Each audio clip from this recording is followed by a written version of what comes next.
Bismillahirrahmanirrahim. Assalamualaikum warahmatullahi wabarakatuh. Innal hamdalillah nahmaduhu wa nasta'inuhu wa nastaghfiruh wa nastahdihi wa natubu ilaih.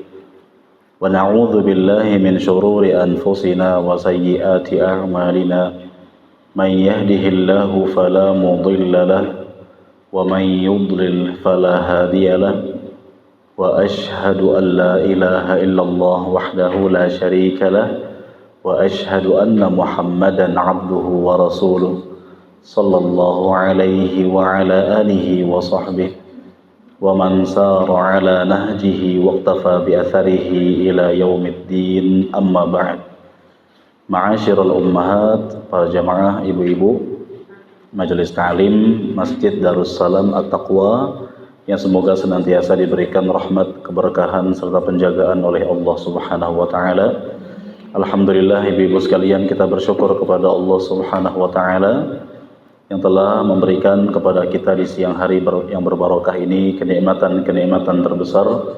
Di antaranya adalah nikmat Islam, nikmat iman, dan nikmat kemudahan untuk selalu istiqomah di atas ketaatan kepada Allah Subhanahu wa taala. Tidak pernah bosan kita berdoa dan berharap kepada Allah Subhanahu wa taala sebagaimana Allah Subhanahu wa taala telah menghidupkan kita semua di atas Islam. Semoga Allah Subhanahu wa taala juga kelak mewafatkan kita semua di atas Islam, dan semoga seluruh ketaatan yang kita kerjakan diterima oleh Allah Subhanahu wa taala dan Allah jadikan sebagai pemberat timbangan pada hari kiamat kelak.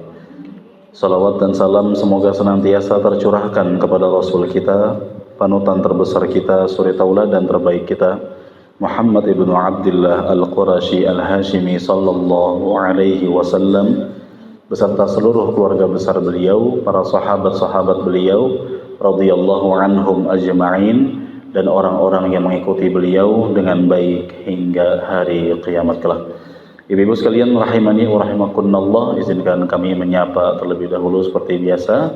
Apa kabar ibu? Bi khair, masya Allah, alhamdulillah sehat semuanya. Keluarga bi khair, masya Allah. Udah bi khair aja bahasa Arabnya ya. Bi khair doang ya. Nanti saya terusin dicuekin saya. Baik ya. Amin. Saya terusin ngomong bahasa Arabnya dicuekin ya. Baik. Amin ya, diamin-aminin. Mudah-mudahan keluarga sehat, urusan kita pun selalu dimudahkan dan diberkahi oleh Allah Subhanahu wa taala. Ibu-ibu sekalian, di siang hari ini insyaallah kita akan meneruskan masih pembahasan seputar bab wudu ya. Dan alhamdulillah pertemuan sebelumnya kita telah mengkaji tentang sunnah dalam berwudu. Di halaman berapa ibu? Halaman 90 belum ya, belum 100 ya, masya Allah. 92, nggak sabar mau ratusan ya, masya Allah. Ya, di pertemuan sebelumnya ibu kita telah kaji tentang sunnah dalam berwudu, yang mana sunnah dalam berwudu ini menambah keutamaan wudu kita. Yang mana pertemuan sebelumnya telah kita sampaikan sampai kepada tertib ya bu. 9 sudah belum? 9 sudah ya, sampai 10 ya, sampai 10. 11 belum ya? Oh udah juga. Oh baik. Sekarang pembatal wudu. Baik. Jadi pertemuan sebelumnya sudah sampai 11 poin, sampai doa dan dianjurkan sholat sunnah 2 rakaat setelah wudu, meskipun memang dari hadis Bilal yang kita baca bahwa Bilal bin Rabah tidak hanya Waalaikumsalam, alhamdulillah, marhaban, silakan. Masih kosong, silakan.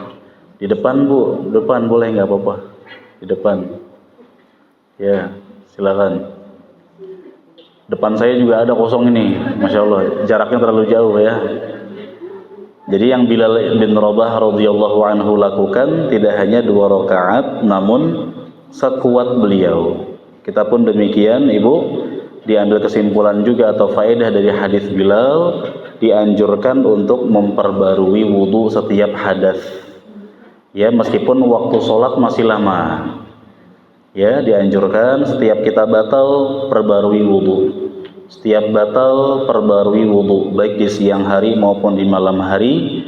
Dan juga anjuran tambahan, sekiranya kita punya kesempatan setiap selesai berwudu dianjurkan sholat sunnah. Dan yang Bilal lakukan gak cuma 2 rakaat, minimal 2 rakaat. Sekuatnya, boleh 2 atau 4, 6 dan seterusnya. Baik, kita masuk kepada pembatal wudu. Apa saja yang dapat membatalkan wudu? Tentu ibu-ibu sekalian, untuk menentukan suatu pembatal wudu maka harus berdasarkan dalil. Ya, untuk menentukan pembatal wudu maka harus berdasarkan dalil. Tidak boleh mengandalkan perkiraan atau perasaan. Ya, tidak boleh mengandalkan perkiraan atau perasaan.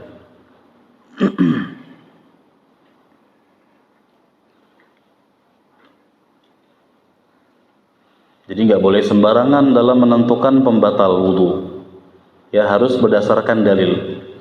Dan lagi-lagi ibu, yang namanya ilmu fikih termasuk bab wudu, termasuk pembahasan seputar pembatal wudu, pasti ada silang pendapat di kalangan para ulama. Itu pasti. Nah, penulis kitab ini membawakan kepada kita 5 pembatal wudu. Ya, ada 5 pembatal wudu. Apa saja pembatal wudu tersebut? Mari kita bahas. Yang pertama, kata penulis, pembatal yang pertama adalah ma kharaja minas sabilain. Apa saja yang keluar dari kemaluan dan dubur. Ya, apa saja yang atau semua, ya, segala sesuatu yang keluar dari 2 jalan, 2 lubang, yakni kemaluan dan dubur. Kemaluan biasa diistilahkan dengan kubul, dan lubang belakang diistilahkan dengan dubur. Ya, kubul dan dubur. Baik. Jadi pembatal wudu yang pertama kata penulis, segala sesuatu yang keluar dari 2 jalan atau 2 lubang, yaitu al-qubul dan ad-dubur. Apa yang keluar yaitu berupa air kencing, kemudian tinja dan juga angin. Ya, air kencing, tinja dan juga angin. Baik.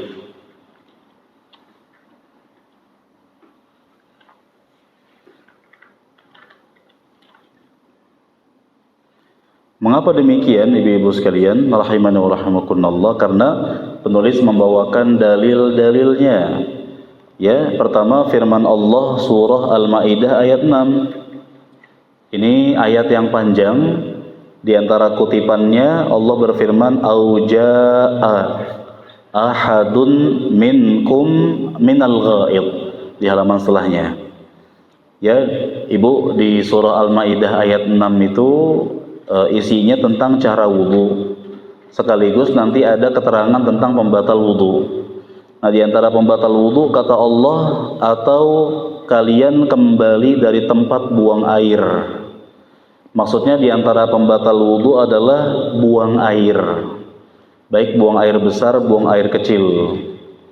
Termasuk apa? Termasuk juga angin, karena angin keluar dari dubur. Dan nanti ada silang pendapat di kalangan para ulama tentang angin yang keluar dari kubul, dari lubang bagian depan. Nabi SAW bersabda di hadis yang selanjutnya, ibu, la yaqbalullahu salata ahadikum idza ahdatha hatta yatawadda. Faqala rajulun min Hadramaut, mal hadath ya Aba Hurairah? Qala fusa'un aw duratun. Kata Nabi SAW, Allah tidak akan menerima salat salah seorang di antara kalian yang sedang berhadas sampai dia berwudu terlebih dahulu. Berarti hadas yang Nabi ucapkan di sini hadas apa?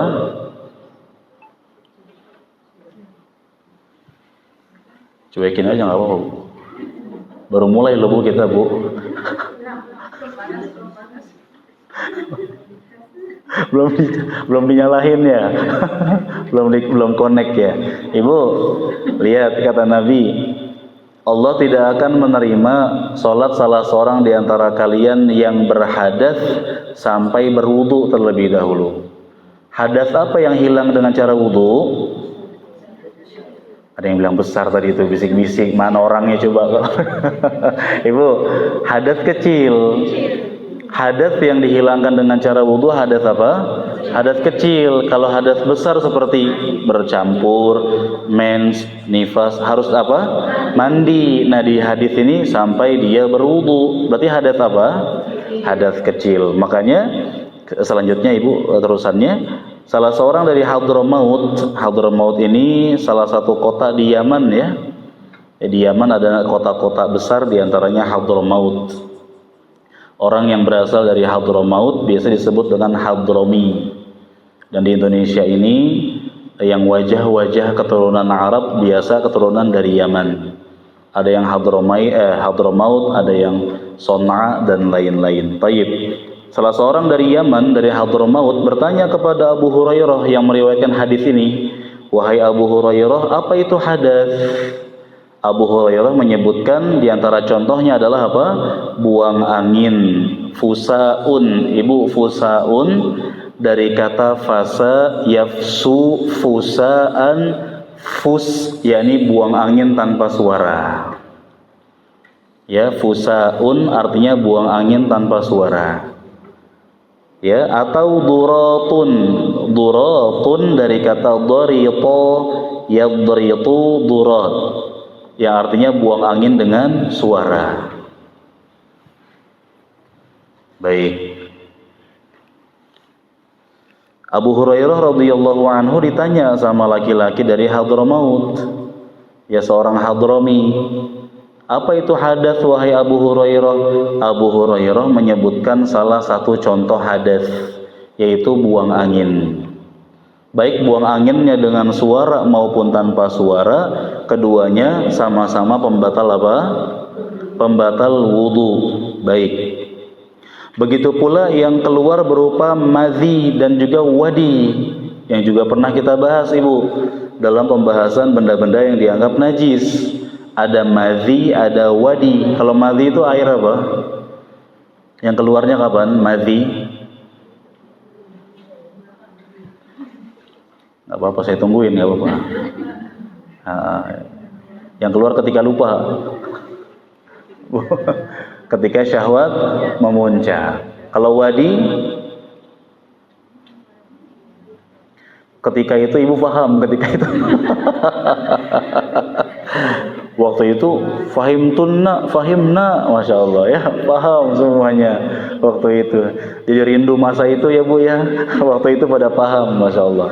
Kalau wadi air apa? Yang keluar setelah buang air kecil. Kalau madhi air yang keluar ketika syahwat memuncak, meninggi, tapi bukan sperma ya, bukan sperma, itu beda urusan. Sperma urusannya pada mandi wajib. Ya, kalau madhi seseorang mengalami atau syahwatnya meningkat, dia bermesraan dengan pasangannya, lalu ada air-air yang keluar. Nah, itu namanya madhi, air syahwat. Dia seperti muqaddimah atau pengantar menuju bercampur atau jima'. Nah, kalau wadi, air yang keluar setelah buang air kecil. Habis kencing, udah istinja, udah bebersih, udah rapi, udah pakai baju, udah wudu, keluar lagi ketinggalan. Nah, ini bisa jadi adalah wadi. Dan dia najis, kayak air kencing statusnya.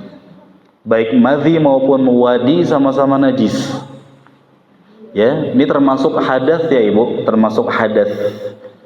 Berdasarkan keterangan dari Abdullah bin Abbas radhiyallahu anhuma berikutnya, beliau berkata, al-mani wal wadi wal madhi, ammal mani fahuwa alladhi minhu al-ghuslu, wa ammal wadi wal madhi faqala ighsil dhakaraka aw madhakiraka wa tawadda wudu'aka lis-salah.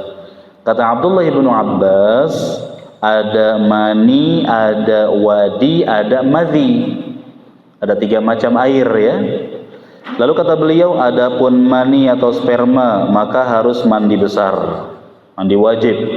Adapun wadi dan madhi, maka beliau berkata, cucilah zakarmu, yakni kemaluanmu, kemudian berwudulah sebagaimana kamu berwudu untuk sholat. Berarti ibu, pembatal wudu yang pertama adalah keluarnya sesuatu dari dua lubang, kubul dan juga dubur, ya, dari depan maupun dari belakang. Dari depan diantaranya adalah air kencing, kemudian wadi, madhi. Dari belakang seperti tinja dan juga angin. Ya, kalau keluar itu semua, maka wudu seseorang batal. Nah, ada silang pendapat di kalangan para ulama ibu terkait kaidah ini. Keluarnya sesuatu dari dua jalan. Yang jadi persilangan pendapat di kalangan para ulama adalah apakah pembatal wudu ini ketika yang keluarnya segala sesuatu atau yang najis saja. Ya, jadi misalkan begini ibu, seseorang nggak sengaja menelan koin. Kemudian dia keluarnya berupa apa? Nggak mungkin boneka kayak di tempat permainan masukin koin keluar boneka, kan nggak mungkin bu ya. Masukin koin keluarnya apa? Keluarnya koin juga kan. Nah ibu, pertanyaannya, si orang ini yang nggak sengaja menelan koin, lalu pas dia ke kamar mandi keluarnya koin juga, wudunya batal atau tidak? Nah pertanyaannya adalah di sini koin najis atau tidak? Tidak najis. Berarti wudunya batal tidak? Sekali lagi, menelan koin, keluarnya apa? Koin. Koin najis gak bu? Enggak. Wudu dia batal atau tidak? Kok batal? Kan gak najis. Baik, itu silang pendapatnya di situ bu. Yang keluarnya nih harus benda najis atau semua benda, mau suci mau najis, batal. Ya, maka wallahu a'lam pendapat yang kami pilih dikatakan batal kalau yang keluarnya benda najis. Kalaupun benda yang tidak najis, wudunya juga batal kalau sesuai dalil, seperti angin. Angin najis tidak ibu? Angin kan nggak najis, dia nggak berwujud, tapi dalilnya ada. Kalau yang keluarnya angin maka batal juga. Dalam hal ini, kalau yang keluarnya benda suci selain angin, dalilnya juga nggak ada, kembalikan kepada hukum asal. Hukum asalnya dia benda suci, berarti bukan pembatal wudu.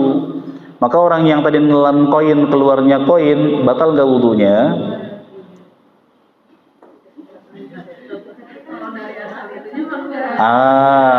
Batal nggak bu? Susah amat suruh nurut sih bu. Takut di prank ya. Koinnya mah nggak bikin batal bu, tapi kan dia sama pengikutnya. Iya, nggak mungkin. Iya, nggak mungkin koin murni kan begitu. Nah, pasti ada pengikutnya dong, ya, ada penyertanya. Bu, ini ilmu ya, agak-agak begitu tapi itu ilmu. Nah, maka ibu, berarti orang yang tadi keluar koin, dia batal bukan karena koinnya, tapi karena pengikutnya. Ya karena penyertanya. Sebaliknya bu, jadi kalau pendapat yang saya pilih ya, ibu tolong pahami perasaan saya bu, tolong cepat paham ya. Kalau pendapat yang kami pilih, syarat dikatakan batal wudunya kalau yang keluarnya benda najis. Ya, benda najis, keluar air kencing batal, keluar tinja batal, keluar madhi, wadi batal. Misalnya yang keluar adalah darah luka, termasuk perempuan mengalami istihadah atau laki-laki ada sesuatu pada prostatnya dan lain sebagainya, sehingga selain kencing yang keluar ada darah yang keluar, darah murni, maka secara hukum wudunya tidak batal. Sebaliknya bu, ada benda najis keluar dari tubuh, tapi bukan lewat kemaluan, bukan lewat dubur, lewat hasil operasi. Misalkan seseorang dioperasi, dibongkar perutnya, dikeluarkan air kencingnya, batal nggak wudunya? Kalau dia operasinya operasi bius semuanya, wudhunya jadi batal gara-gara pingsannya. Nah sekarang misalkan dia operasinya operasi yang biusnya setengah, cuma dari perut ke bawah, ya dari yang bagian atas sadar. Nah dia operasi mengeluarkan air kencing dari bukan dari kubul kemaluan tapi dari perut, batal nggak wudhunya bu?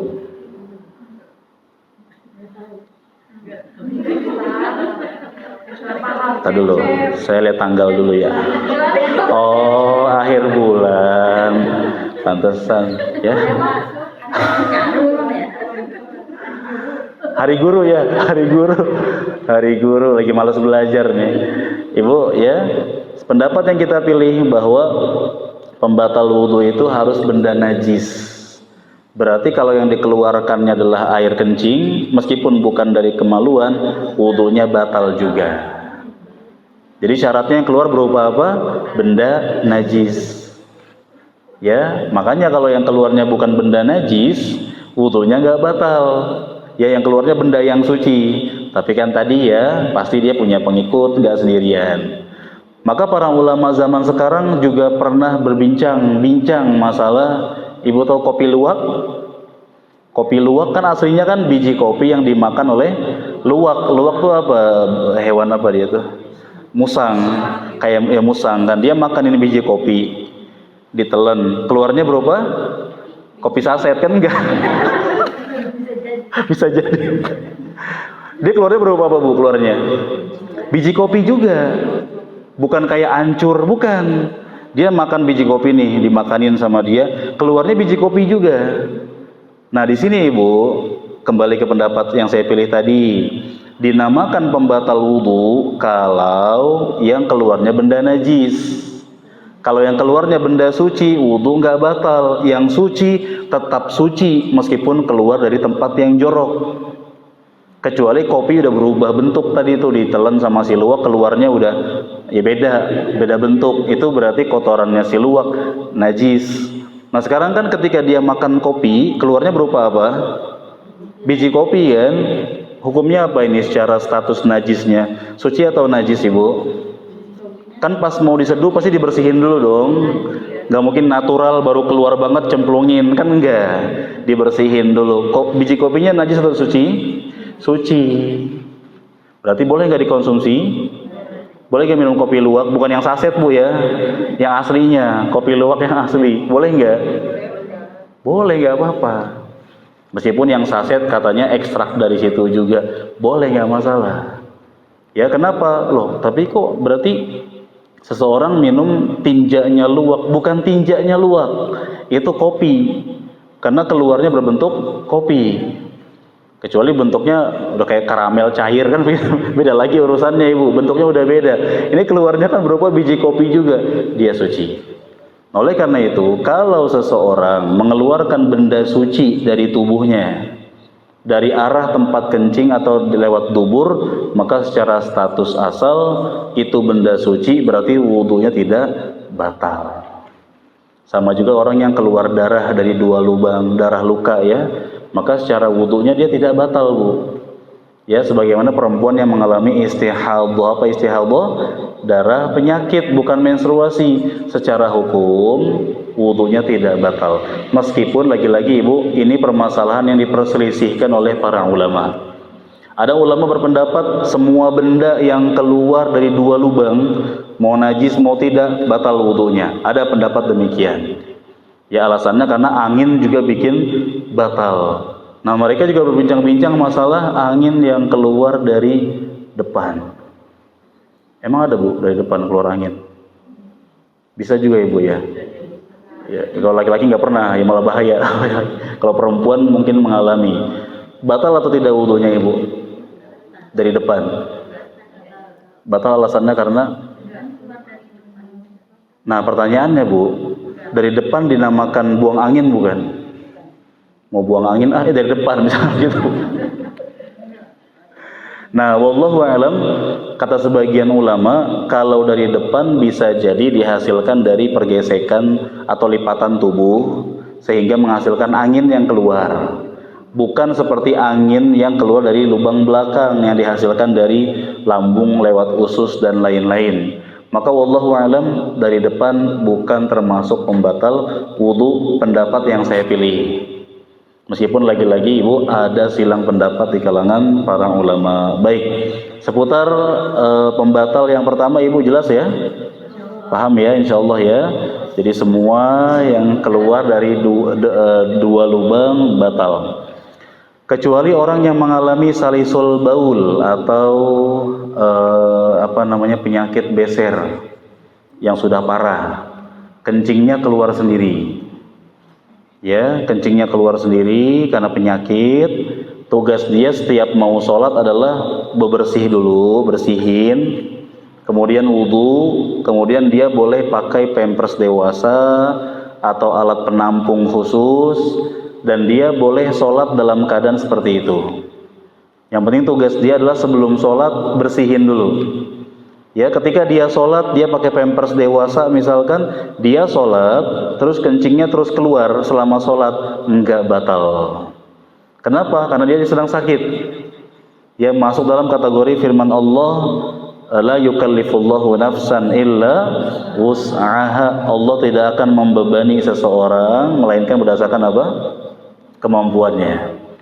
Ya, dan Allah Subhanahu wa taala tidak akan menghukum seorang hamba yang berbuat kesalahan karena tidak sengaja, terpaksa, dan juga karena lupa. Kata Nabi SAW, innallaha tajawaza li an ummati al-khata' wan nisyana wa mastukrihu alaih.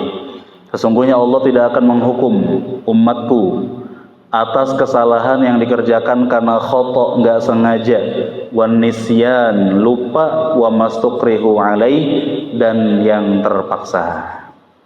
Kan itu orang tersebut sholat kencingnya keluar bukan sengaja karena penyakit. Termasuk ada orang mengalami salisud durat, anginnya keluar terus, keluar sendiri, ya nggak bisa dia tahan. Dalam hal ini ibu kalau dia punya penyakit parah seperti itu, maka dia boleh tetap sholat meskipun anginnya terus menerus keluar, ya, karena sedang Allah kasih ujian berupa sakit. Adapun yang sehat maka hukum asalnya batal, ya. Baik. Kemudian terkait masalah poin yang pertama juga, wabil khusus masalah buang angin ya Bu. Nabi SAW memerintahkan kita untuk yakin, ya, tidak ragu-ragu dalam masalah buang angin ketika sholat. Jangan sampai seseorang membatalkan sholatnya hanya karena ragu-ragu sudah buang angin atau belum. Salah seorang laki-laki bertanya kepada Nabi SAW tentang dia lagi sholat, dia ragu-ragu Bu, ya, anginnya sudah keluar atau belum. Kata Nabi SAW, la yansharif, jangan batalkan sholatnya sampai mendengar suaranya atau mencium aromanya. Orang ragu-ragu nih, dia lagi sujud, perutnya bergelembung, sudah sampai ke pinggang, dia ragu-ragu udah keluar atau belum nih. Jangan batalin sampai benar-benar dengar apa? Suaranya. Selama belum jebret, nggak jebret juga Bu ya, selama belum keluar anginnya atau belum kecium aromanya, jangan batalkan sholatnya, ya. Baik, jadi jangan ragu-ragu. Kalau dia yakin sudah keluar maka batalkan sholatnya, kalau ternyata belum keluar maka teruskan sholatnya.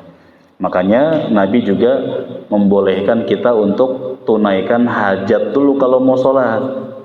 Jangan ditahan-tahan ibu. Ibu pengen banget sholat berjamaah, ya, dapat keutamaan berjamaah bersama imam, tapi ingin buang hajat ke kamar mandi, buang hajat dulu. Resikonya terlambat sholat berjamaahnya, nggak masalah. Atau resikonya nggak kebagian berjamaah, udah dapat pahala jamaah juga. Karena ibu udah berniat ingin sholat berjamaah, ya, meninggalkannya bukan karena sengaja, tetap dapat pahala. Thayyib. Baik, seputar poin pertama jelas ibu. Ada yang mau nanya dulu, silakan kalau ada. Boleh? Jelas ya? Boleh tanya. Uni, silakan. Ya. Keputihan, baik. Terus ada juga tuh kan karena kita kan udah bersih nih. Ya. Keputihan itu yang berlebihan ya. Baik, ya. Terus kita udah bersih, udah sholat udah bersih. Mm-mm. Tiba-tiba setelah keluar lagi keputihannya. Baik. Ada begitu ya kejadian ya.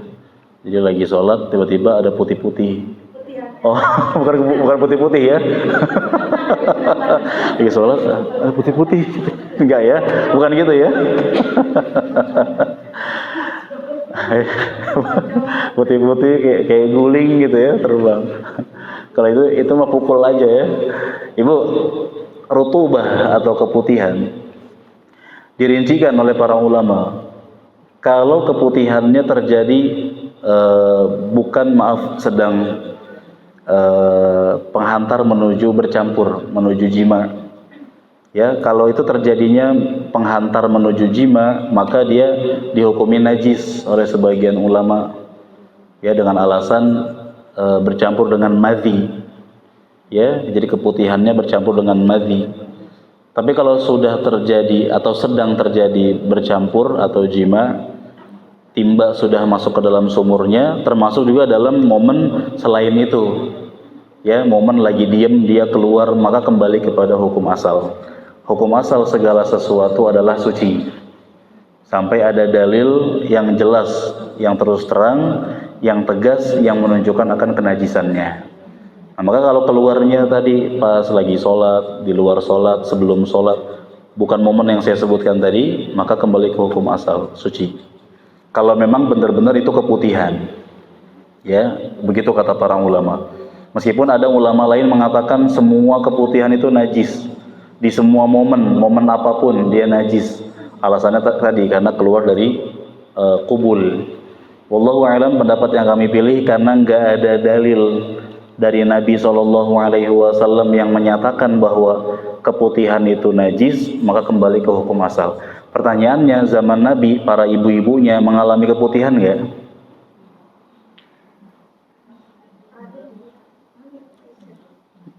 Kok bisa nggak tahu sih, Bu? Ya nggak tahu, orang sekitar nggak di zaman itu. Mengalami nggak? Iya, di zaman Nabi ibu-ibunya ngalamin gak kira-kira? Ngalamin, kok tadi bengong. Ngalamin, pasti mengalami gitu loh. Saya sih nggak pernah ya, alhamdulillah gitu maksudnya. Aneh malah bahaya juga ya, berbahaya. Jangan, nggak mau. Alhamdulillah. Jadi pasti zaman nggak mau sih. Astagfirullah ya. Jadi meskipun kita nggak ngalamin, kita wajib belajar ya, wajib tahu keputihan. Nah zaman Nabi pasti ngalamin, Bu, pasti. Tapi kata para ulama nggak ada kabar dari Nabi bahwasanya keputihan itu najis. Sama kayak misalkan madhi, air syahwat. Zaman Nabi ibu-ibunya pasti ngalamin juga, makanya Nabi sampaikan, infokan. Dan Nabi itu tidak pernah menunda-nunda penjelasan. Kalau itu najis, pasti Nabi katakan najis. Nggak pernah Nabi menunda, nanti aja deh dibahasnya, tidak. Nabi selalu sampaikan, kalau itu boleh katakan boleh, kalau itu haram katakan haram, kalau itu najis katakan najis. Maka wallahu a'lam, pendapat yang kami pilih, rutubah termasuk, bahkan dikatakan suci, nggak dianggap sebagai benda yang najis. Ya, kata sebagian ulama, kalau dia jadi muqaddimah atau pengantar menuju jima, ya dia bercampur dengan madhi tadi, makanya dianggap najisnya karena bercampur dengan madhinya. Itu alasannya. Wallahu a'lam. Lagi-lagi memang ada perbedaan pendapat ya di kalangan para ulama. Namun pendapat yang saya pilih, hukum asal rutubah adalah suci. Wallahu a'lam. Jadi nggak apa-apa, sholatnya nggak batal. Lanjut sholatnya, nggak perlu diulang wudunya, aman, insyaallah. Wallahu a'lam. Boleh, silakan. Waalaikumsalam warahmatullahi wabarakatuh.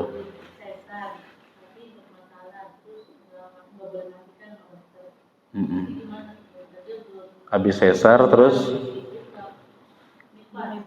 oh iya, apa namanya, lahirannya sesar, terus nifasnya selesai, harusnya kan mandi. Kata dokter nggak boleh mandi dulu karena jahitannya. Baik. Ini pernah kami sampaikan tentang kisah sahabat yang ketika safar, lalu kepalanya kena batu dan berdarah. Nah, dia mimpi basah, lalu dia minta fatwa ke sahabat-sahabat lain, boleh nggak kalau saya hanya tayamum saja? Kata sahabat-sahabat lain, kami nggak mendapati keringanan buat kamu, sedangkan kamu masih bisa buat mandi. Akhirnya dia mandi, kemudian meninggal. Dalam hal ini Nabi marah dan Nabi mengumumkan, kenapa nggak bertanya kalau nggak tahu? Karena obat dari kebodohan adalah dengan cara bertanya. Cukup bagi dia untuk tayamum saja. Maka ibu-ibu yang sesar tadi cukup tayamum saja. Ketika nifasnya selesai dia cuma tayamum saja boleh, nggak masalah. Boleh. Yang mens juga boleh. Mens selesai, kemudian mau mandi tapi nggak ada air. Ya, kalaupun ada airnya kotor, misalkan PDAM lagi gangguan. Dalam hal ini maka ini misalnya ya, mau minta air tetangga nggak enak juga, tetangganya jauh. Sekalinya ada air susu gitu ya, air susu. Jadi mandi susu. Sedangkan susu itu air yang suci tapi tidak mensucikan, maka boleh tayamum, nggak masalah ya. Setelah tayamum maaf boleh dicampuri oleh suaminya, nggak masalah. Oh enggak, kalau maksudnya yang mens ya, kalau yang sisa jangan, kasihan. Si suaminya ya berarti dihalangin, di penjara dulu ya, maksudnya dia dihalangin dulu dia. Dikasih tembok dulu. Baik, yang lain silakan Ibu, boleh tanya boleh. Kan misalnya misalkan kita masak kayak itu misalkan 7 hari. 7 hari.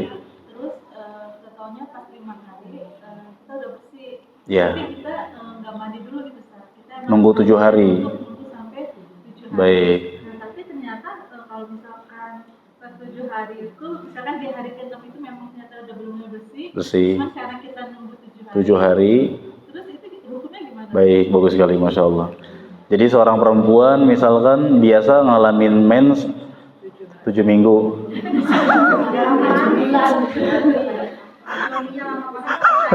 Harus dibawa ke bengkel ya.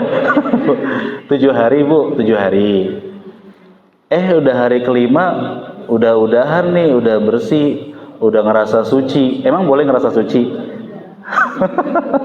Ya bersih maksudnya ya, udah bersih. Nunggu hari ke-7 atau gimana? Memang kalau selama ini pengalaman paling minimalnya 7 hari, ya nunggu 7 hari. Lalu gimana kalau misalkan hari ke-6 nggak ada darah yang keluar, hari ke-7 akhirnya baru beranilah subuhnya sholat.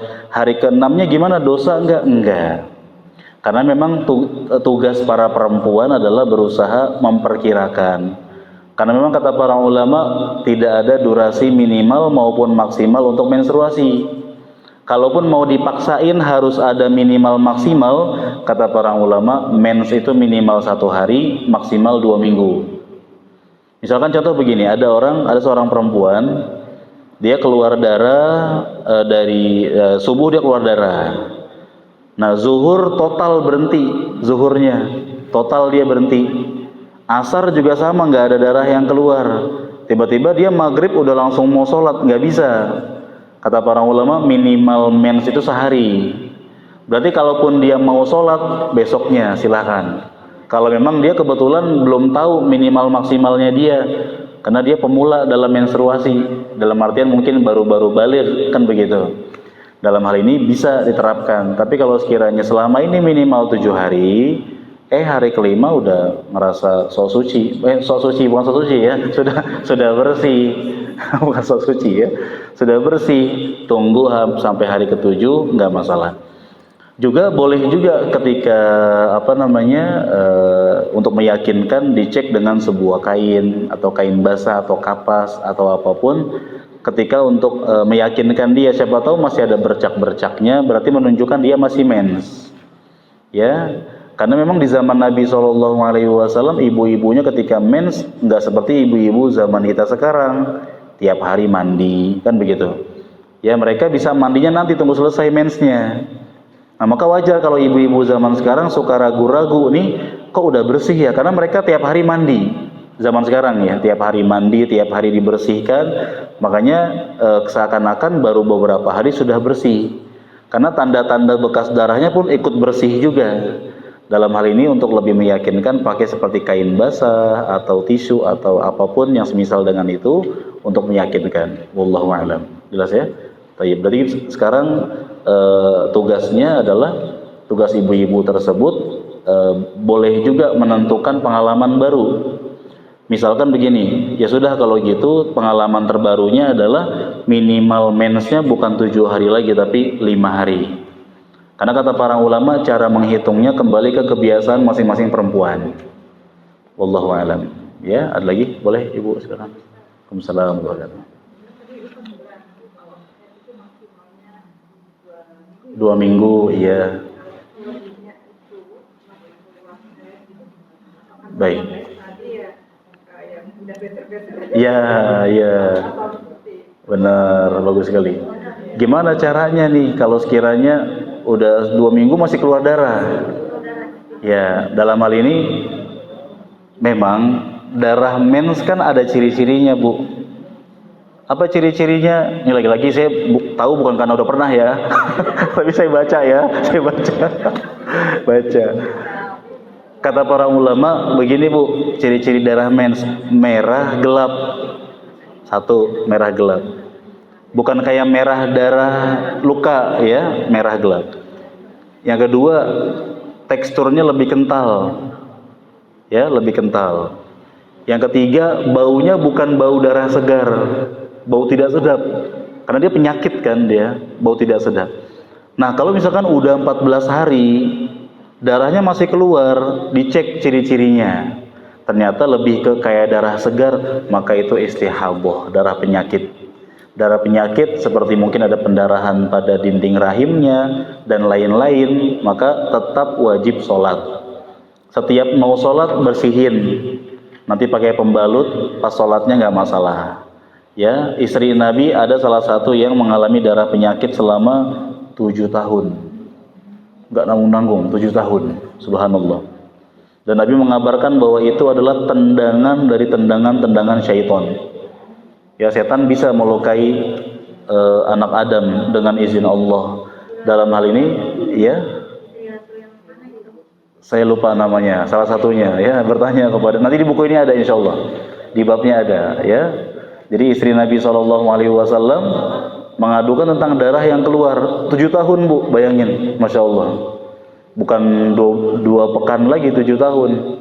Nah, Nabi SAW memerintahkan beliau untuk mengira-ngirakan. Bu, bayangin 7 tahun. Berarti tiap hari keluar darah. Nah, kata Nabi kira-kirakan. Kira-kirakannya gimana? Misalkan, ini boleh kata para ulama cara penerapannya ikut-ikutan sama perempuan yang lain. Kebanyakan perempuan misalkan mensnya 7 hari dan pengalaman dia sebelum mengalami darah penyakit yang menahun tadi, biasanya mens tanggal berapa, nanti dikira-kirakan dari tanggal sekian sampai tanggal sekian jangan sholat. Ya, selesai misalkan anggap dari tanggal 20 sampai 27 jangan sholat, tanggal 28 sholat. Ya, karena kalau sudah tiap hari darahnya keluar, hampir sulit membedakan mana darah mens, mana darah penyakit. Wallahu alam. Tapi nggak sampai begitu kan, insya Allah ya. Baik, boleh Ibu tanya. Pada saat tawaf, baik.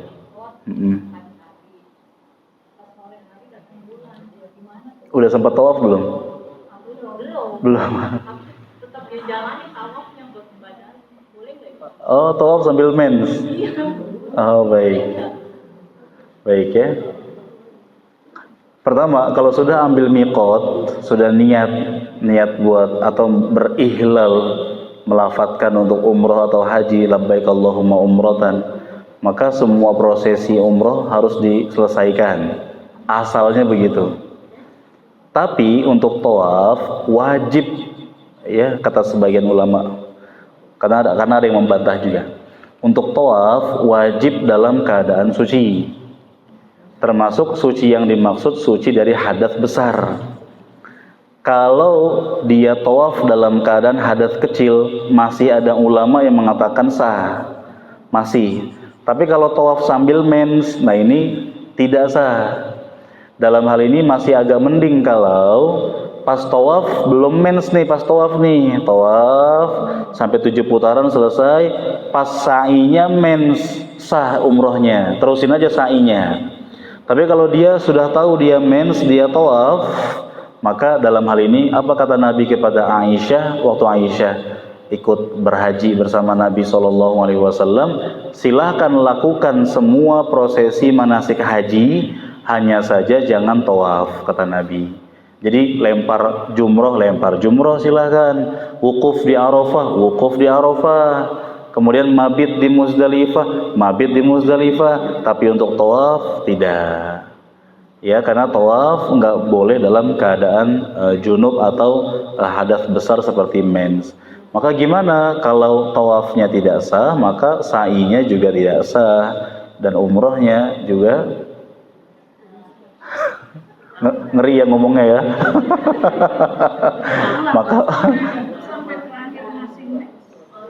Nah makanya gini caranya, tapi udah telanjur ya. Gini caranya Bu. Tapi kan ini udah terlanjur terjadi, tapi buat pelajaran buat kita semua Bu. Pertama, kalau mau umroh pilih tanggal yang masa-masa subur, yang kira-kira tidak mendekati mens. Kan ibu-ibu masing-masing udah punya perhitungan lah. Masa subur itu kan kira-kira 2 minggu setelah mens lah. Jadi mens tanggal 1, berarti 14 hari kemudian, selama 14 hari itu masa-masa subur namanya. Nah, jadi pilih tanggal-tanggalnya yang sesuai sama tanggal mensnya juga. Yang kedua, pilih yang gini Bu, saran saya juga. Kalau misalkan tanggalnya kebetulan dekat sama tanggal mens, berarti pilih umroh yang programnya ke Madinah dulu. Biar nyantai-nyantai itu di Madinah. Siapa tahu mens di Madinah kan nggak apa-apa. Nanti pas ke Mekahnya udah selesai mensnya. Kan gitu biasanya. Biasanya Bu, program umroh itu di Madinah kan 4 hari. Ditambah kalau ada city tour yang lain ke Taif atau mungkin kemana-mana, biasanya nanti ada tambahan. Berarti kan biar mensnya di Madinah aja gitu loh. Nyampe ke Mekah bisa langsung ibadah, nggak terkena kendala mens tadi. Yang berikutnya, boleh juga minum obat penghalang mens, penunda mens. Boleh selama memang tidak menyebabkan mara bahaya kepada tubuh. Nah berikutnya, kalau terjadi mens ketika tawaf tidak sah, tunda dulu, selesaikan mensnya dulu. Berarti nanti di sana ya nambah hari begitu. Ya, kecuali iya, nambah duit, iya. Iya, gimana? Secara meskipun ada ya pendapat ulama perempuan mens haram masuk masjid, ada, tapi pendapat yang saya pilih boleh. Kan sekarang udah ada pembalut, kemudian di raudhah nanti ngapain, doa aja kan bisa. Nah insya Allah aman dari darahnya ya. Jangan sampai ada yang saking kan kalau cuma ketahuan doa kan diusir sama askar. Kalau doa doang diusir sama askar nih, baru bentar udah diusir, pura-pura sholat padahal dia lagi mens kan. Ini nggak boleh. Langsung duduk doa boleh, silakan. Kalaupun ternyata nggak masuk raudhah juga nggak apa-apa. Ya umrohnya nggak terhalang sama sekali. Kembali ke pertanyaan ibu tadi, maka tawafnya tidak sah, sa'inya tidak sah, tapi dia tunggu selesai. Bukan berarti setelah itu dia pasrah ya. Kan dia sudah melafatkan di miqat tadi, labbaik Allahumma umratan. Sekedar info, kalau sudah melafatkan seperti itu harus selesaikan umrohnya, meskipun sempat cuti dulu setahun. Ya, jadi misalkan pas lagi mau tawaf malah mens nih, tunggulah sampai 3 hari ke depan. Udah bersih, baru silahkan umrohnya diulang. Kalau untuk sebenarnya sama sih, meskipun hanya untuk badal, udah terlanjur ambil miqat harus selesaikan. Ya, harus selesaikan karena memang dia masuk prosesi rukun-rukun umroh.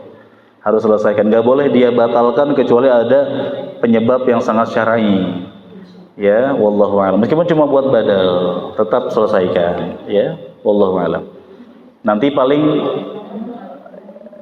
kata sebagian ulama paling boleh nyembelih kambing aja untuk penebus dosanya. Ya, wallahu a'lam. Ya. Ya. Jadi sampai pulang masih mens. Sedangkan sudah harus pulang. Berarti nanti dia terus berusaha nabung lagi biar umroh lagi. Selesain. Iya. Kecuali dia mungkin udah tua renta, nggak memungkinkan buat umroh lagi. Ya sebagian ulama membolehkan dibadalkan sebagian, tapi wallahu alam ya yang lebih tepat dianya langsung karena masih hidup kan. Nah, itu. Jadi buat pelajaran ya, buat tambahan faedah juga buat kita ya. Wallahu alam. Baik. Ada lagi yang lain boleh? Tentang ini ya, tentang pembatal wudu ya. Mens menanti. Mens ada babnya. Iya. Apalagi tawaf ada babnya. Uni lagi silakan, boleh. Masalah mens ini kalau dibahas panjang kali lebar. Ada babnya nanti insyaallah. Babnya nanti ada. Ya, benar. Nggak bisa sekejap. Baik. Ada lagi yang lain boleh silakan.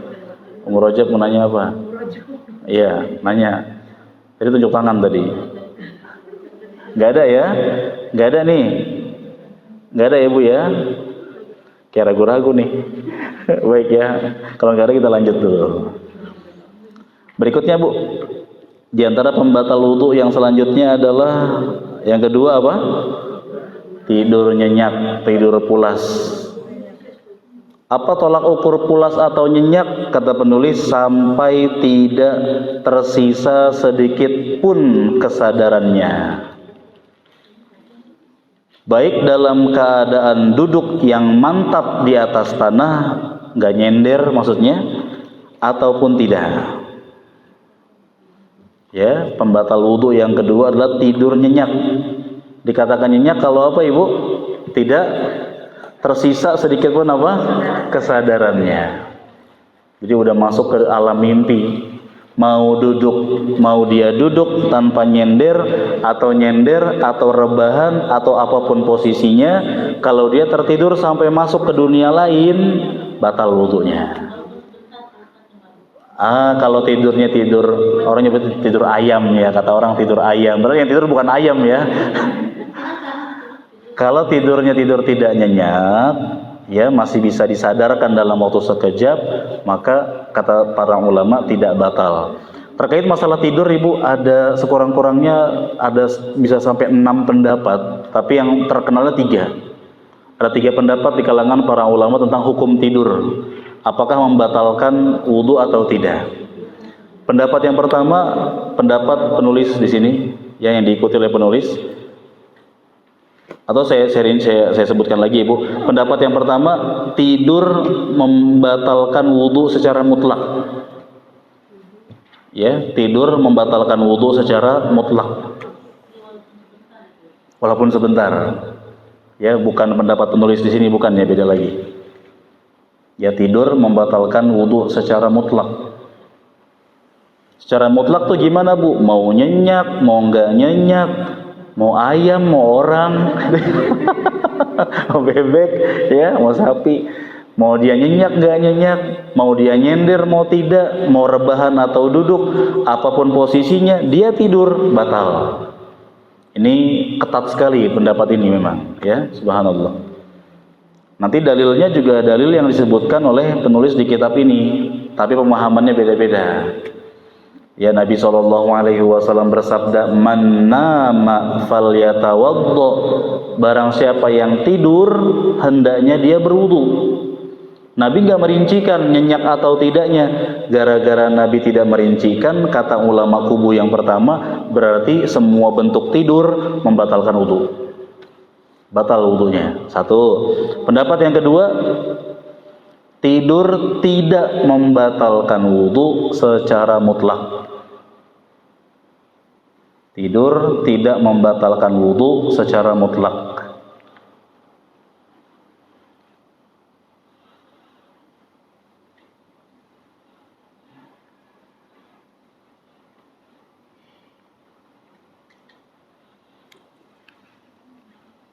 Kenapa Bu alasannya? Ya karena kata ulama kubu yang kedua ya.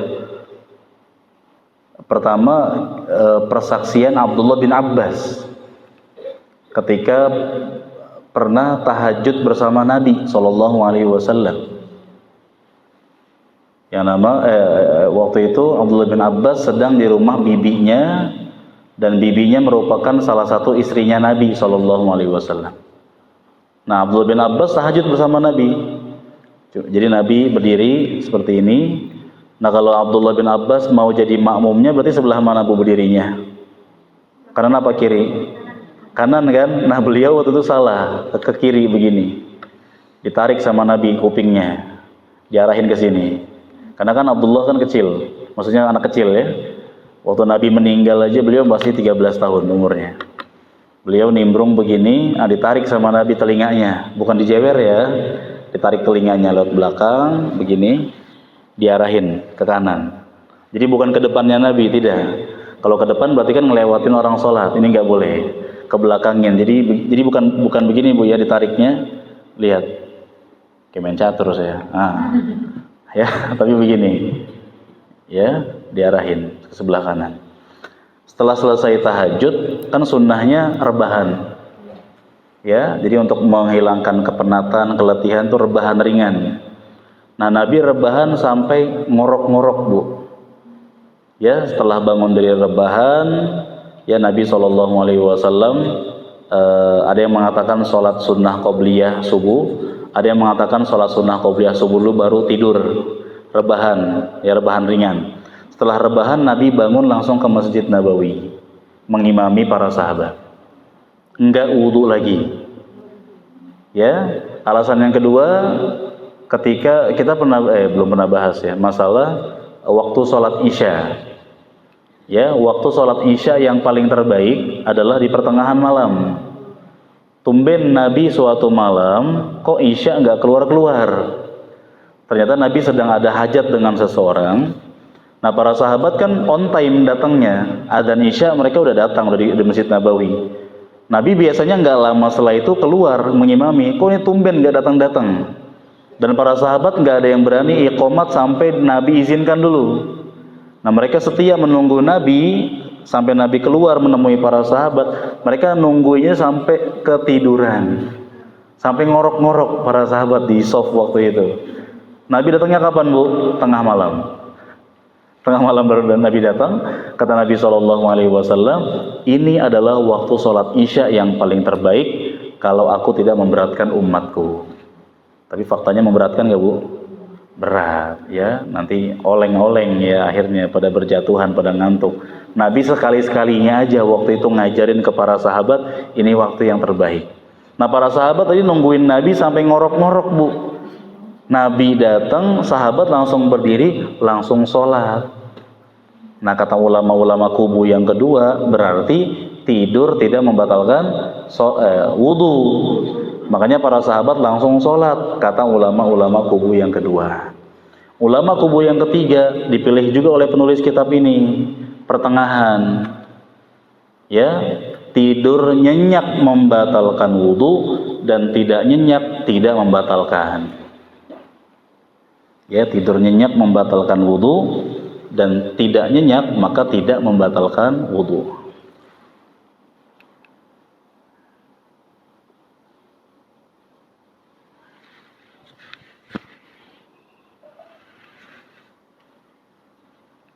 Baik. Ini pendapat yang dipilih oleh penulis kitab ini, Dr. Abdul Azim. Dalam kitab Al-Wajiz, beliau berpendapat bahwa tidur yang membatalkan wudu adalah tidur yang mustaghriq.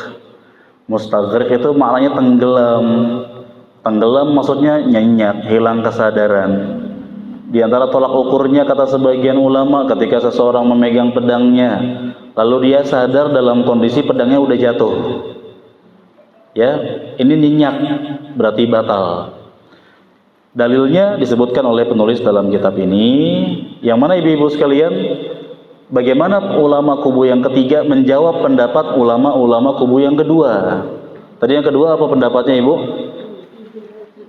Tidur tidak membatalkan wudu secara mutlak. Mau nyenyak, mau enggak, mau nyender, mau tidak, mau rebahan, mau duduk, enggak batal, kata ulama-ulama kubu yang kedua. Ulama kubu yang ketiga ini memahami hadis Nabi, barang siapa yang tidur hendaknya dia berwudu, ini kalau nyenyak. Lalu sahabat tadi, pertama Nabi tidur sampai ngorok lalu sholat subuh. Yang kedua, sahabat nungguin Nabi sholat isya, kemudian sampai ngorok-ngorok, lalu mereka sholat tanpa wudu. Kata ulama kubu yang ketiga, ngorok nggak mesti nyenyak. Ya nggak Bu? Bener nggak? Ada orang yang pelor, nempel pingsan, gitu ya. Baru nempel nih Bu, baru nempel. Tapi kalau dicolek, Bu, astagfirullah, sadar. Jadi ngorok atau mendengkur ini nggak mesti menunjukkan nyenyak. Karena memang kayak satu paket Bu, merem, gitu loh. Ya, sebagian orang kan begitu, merem, kayak mengaum, kayak singa aja. Terus dibangunin Bu, dicolek, bangun dia. Pertanyaannya, kalau dia nyenyak, dicolek bangun nggak? Nggak langsung. Ya, pasti dia akan linglung dulu, kan begitu. Sekiranya kita bilang, nih ada telepon nih, pakai botol aqua, telepon nih, iya, dia begini pasti dia. Iya, halo, kan gitu. Saking dia nyenyaknya kan, nggak sadar gitu loh. Nah, orang yang dia lagi rebahan, ngorok, kita colek, dia masih gampang bangun, berarti belum nyenyak. Kata para ulama kubu yang ketiga, mendengkur atau ngorok nggak mesti ciri-ciri nyenyak. Ya, yang disebut dengan tidur ayam tadi ada Bu, kadang bahkan di majelis taklim. Di sini sih nggak ada, alhamdulillah nggak ada. Tadi dulu saya cek dulu. Nggak ada ya. Bu, kalau saya lagi ngisi majelis subuh, ya ibu enggak sih, karena jarang ada ibu kalau subuh ya, bawa bapak. Kan memang saya secara pribadi membolehkan jamaah kayak rapat RT nyender semua. Nah, kalau kajian kan, nah sebagian ada yang masya Allah wajah-wajah tertunduk, masya Allah. Apa karena saya kelembutan ngomongnya gitu kan, namanya subuh kan nafas masih berat gitu kan, sebagian nunduk subhanallah gitu. Tapi ada suara gitunya.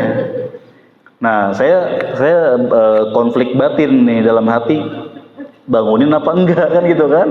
Kalau bangunin takut mempermalukan, kalau enggak kasihan beliau harusnya dapat ilmu harusnya.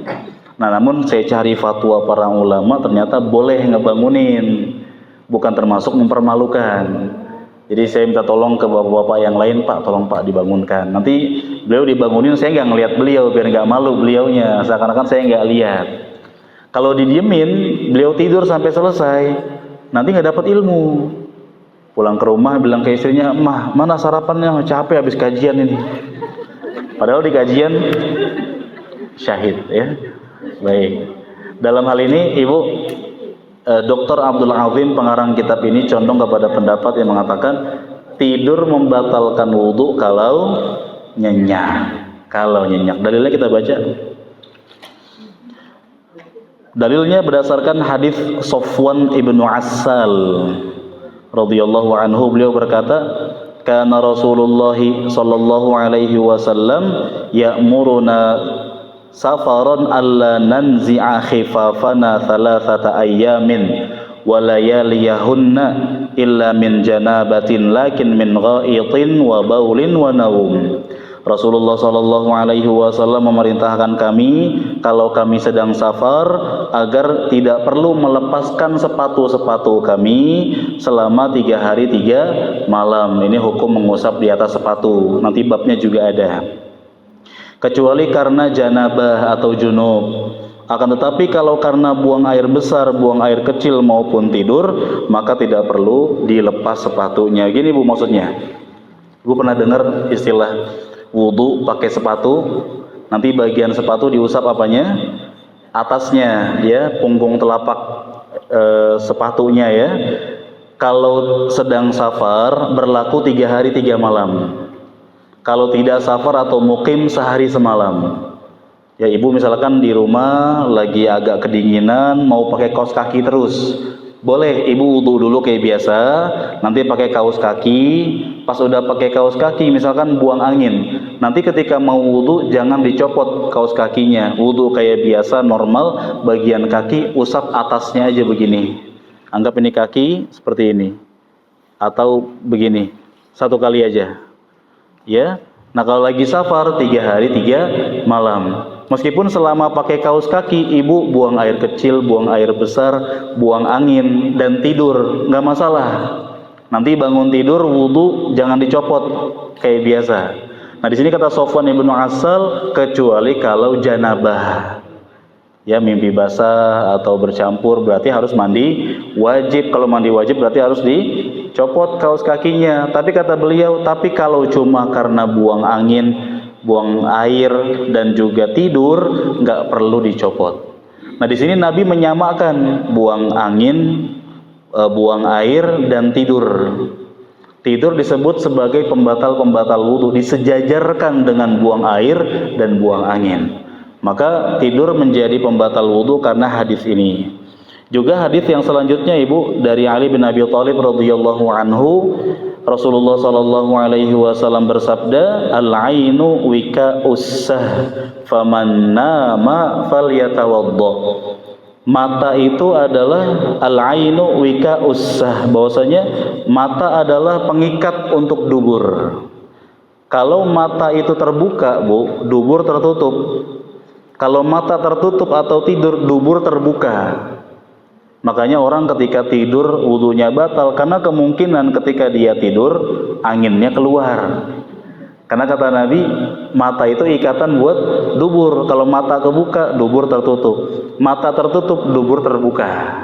Nah maka kata Nabi, lihat di akhirnya Ibu, faman nama falyatawaddo. Barang siapa yang tidur maka hendaknya dia berwudu. Tapi difahami oleh ulama kubu yang ketiga termasuk beliau pengarang kitab ini, barang siapa yang tidur maksudnya tidur nyenyak, hendaknya dia berwudu. Baik ya, di sini ibu sekalian rahimani wa rahimakumullah, dijelaskan oleh penulis di kitab ini ya bahwasanya tidur yang membatalkan wudu adalah tidur yang nyenyak, yang menghilangkan kesadaran.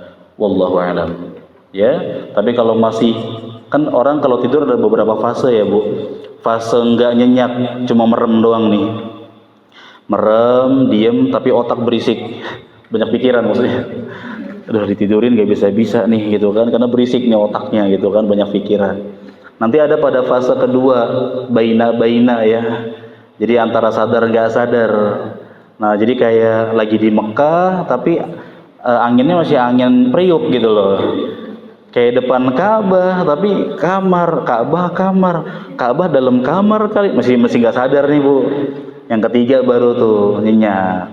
Ibu lagi di depan Ka'bah, lagi nangis kan begitu kan. Setelah cuma mimpi ya. Habis itu nemu uang banyak sekerauk gitu kan, ibu ambil, melek. Lagi begini. Nah, berarti ibu udah nyenyak itu, Bu. Udah masuk ke dunia lain, udah mimpi, udah nyenyak. Ibu harus jujur, berarti wudunya batal. Ya, sama dengan yang ke majelis taklim atau ikut Jumatan dan lain-lain, kalau mereka tidur nyenyak, dan ini banyak Bu pas Jumatan. Karena kan capek mungkin pekerja ya, karyawan capek, mereka harus bangun sebelum subuh, kena AC dingin, Masya Allah. Khutbahnya juga mungkin berirama gitu khutbahnya mungkin ya, panjang juga. Jujur Ibu, saya biasa khutbah kalau Jumatan. Pernah saya sesekali nggak dapat jadwal, saya jadi makmum, emang ngantuk banget Bu. Masya Allah, waduh ngantuk parah. Ujiannya begitu emang. Makanya salah satu cara terbaik biar Jumatan nggak ngantuk, jadi khotib. Ya, khotib semua. Habis orangnya ya. Nah, memang ngantuk banget Bu. Sebagian orang saya lihat dari awal sampai akhir tidur. Nah saya kalau masjid yang saya biasa ngisi, udah biasa ngomongnya udah bebas, saya akan sampaikan bahwa Bapak yang tadi tidurnya nyenyak, silahkan ulang wudunya. Takutnya batal, saya bilang gitu. Kalau masjid-masjid lain yang saya belum biasa, ya udah biarkan sajalah. Ya, meskipun ada pendapat yang mengatakan tidak batal, namun untuk kehati-hatian lebih baik wudu lagi. Wallahu a'lam. Baik, jelas Ibu? Ada lagi yang mau nanya, silakan. Ya, boleh. Ya. Kalau wajah gitu kan pakai bedak yang waterproof, tapi udah dulu namanya tuh nggak boleh. Usap wajah ya. Baik, make upnya yang waterproof ya. Baik. Baik, bagus sekali. Yang ada keringanannya cuma untuk kepala dan kaki. Kalau wajah enggak, ya misalkan pakai yang waterproof ya, karena lagi kondangan atau gimana gitu kan, takut luntur ya kan. Nah dalam hal ini keringanan untuk diusap hanya untuk jilbab atau sorban dan kaus kaki atau alas kaki. Adapun wajah, tangan harus dicuci seperti biasa. Makanya sebelum wudu ada baiknya dibersihin dulu, ya pakai apa thinner ya.